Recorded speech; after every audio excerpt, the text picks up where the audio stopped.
right, good morning everybody. Joe Van Doren here, and welcome to our Virtues Pick for today. I'm so excited to have this word because it is, in fact, one of those things that we begin to realize our own power.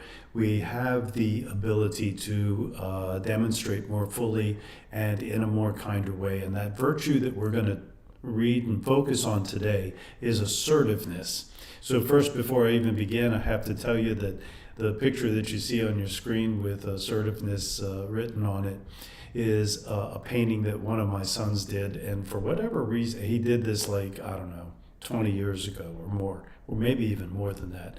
But it's just one of those ones that just really touched me. And that's why I used it in this format. So let's read the description first of assertiveness, and then we'll talk about it a little bit. Assertiveness is speaking one's truth with peaceful confidence. It is discerning the song we were given to sing and using our talents as a gift to the world. We have the courage to speak up for what we believe is right. We tell the truth about what is just. Assertiveness comes from knowing our own worth and honoring the dignity of who we are. We stand on our own holy ground and set boundaries without guilt. We never beg or make demands. We ask for what we need by making simple, positive requests. We treat ourselves with respect and expect respect at all times. Well, this is probably, it's not the most misunderstood virtue, but certainly it can be misunderstood for assertiveness, for being confused with aggressiveness. And so many times when we've had this discussion in public forums, this question comes up about, assertiveness showing itself up as being aggressive, but it's not aggressive at all. Assertiveness is simply with detachment, speaking what we believe is truth. And to be able to do that, we must not only be able to have the courage to speak up, but we must also be able to listen and to hear the other person's viewpoint as they demonstrate their assertiveness, right? And as long as we can keep that assertiveness in balance with other virtues, then there's no major fights, right? There's no aggression. And there's simply just having confidence and speaking what we believe is to be true. Now, it takes courage to do that. Sometimes what we say does not always, and what we believe does not always go with the flow of the general public, let's say. And still we have the right, at least in this country, we have the right to speak those words, and we have the right to stand on those words. And so it's necessary to be able to do that. Now, how we learn to do that almost always begins in our personal relationships, whether it's within the family with parents and children, or parents and parents, adults with adults in a familial situation, or it can begin with our relatives when we're setting boundaries, which is so important. There's so many areas where we get to practice assertiveness within our close intimate relatives and families and small groups before we take it out into the world. And what we find sometimes is that people don't practice assertiveness in a dignified way where they honor their own worthiness as well as that of others before they take it out into the world. And then, their assertiveness becomes aggressiveness, and then it's just totally out of bounds.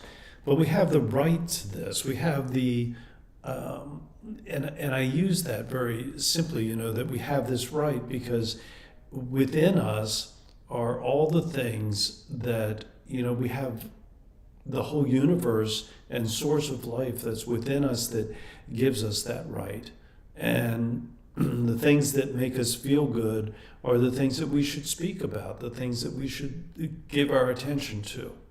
So it's interesting when we do speak up that many times this is not looked upon very well by other people, and a lot of times the reason for that is that they're depending on us to give them what they want, and what they want may not be what we're willing to give. So that's the practice, right?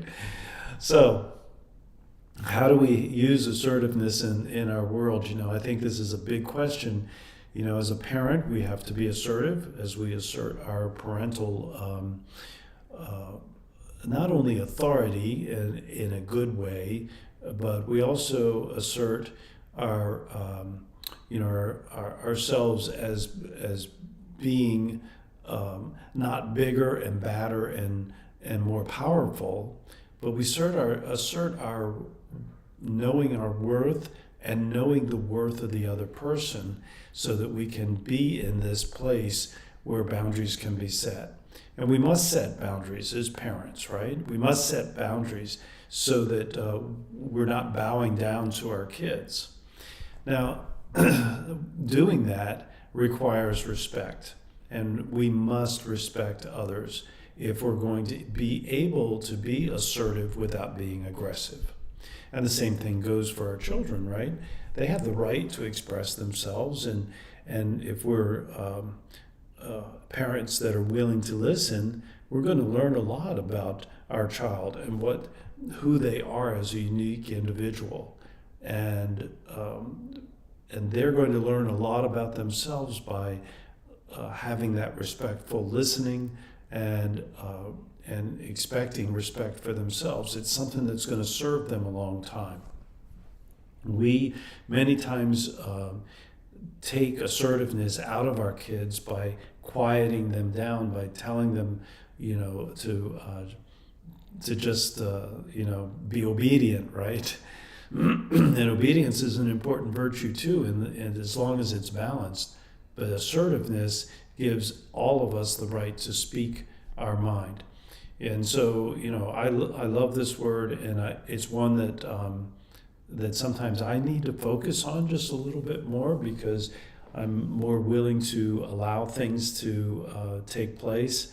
So I'm still working on this one, and doing so in a kind and gentle way, so that our words are really worth something. So a lot to break down here, and I think that as the day goes on and I focus on this virtue of assertiveness, that I'm going to think of other things that I'm going to be able to apply. How do we teach our kids about assertiveness? We begin when they're very young and someone takes a toy away from them, right? They need to be assertive and ask for the toy back, or to be able to say that they were playing with the toy, or find a way to compromise in that thing. But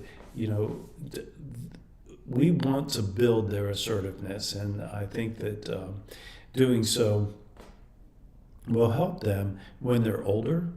Imagine a young lady that's assertive when she's 16 or 20 is going to it's going to be a protection for her, as well as for young men too. So those are my thoughts today about assertiveness. I think there's a lot more to this that I didn't touch on today, that I need to really focus on just a little bit more. And it's certainly a subject that all of us can focus on this day. So we're going to leave it at that today. And until next time, which is tomorrow morning, keep practicing the virtues and the 4 C's of successful families. And that is clarity, communication, consistency, and community. Until next time, bye.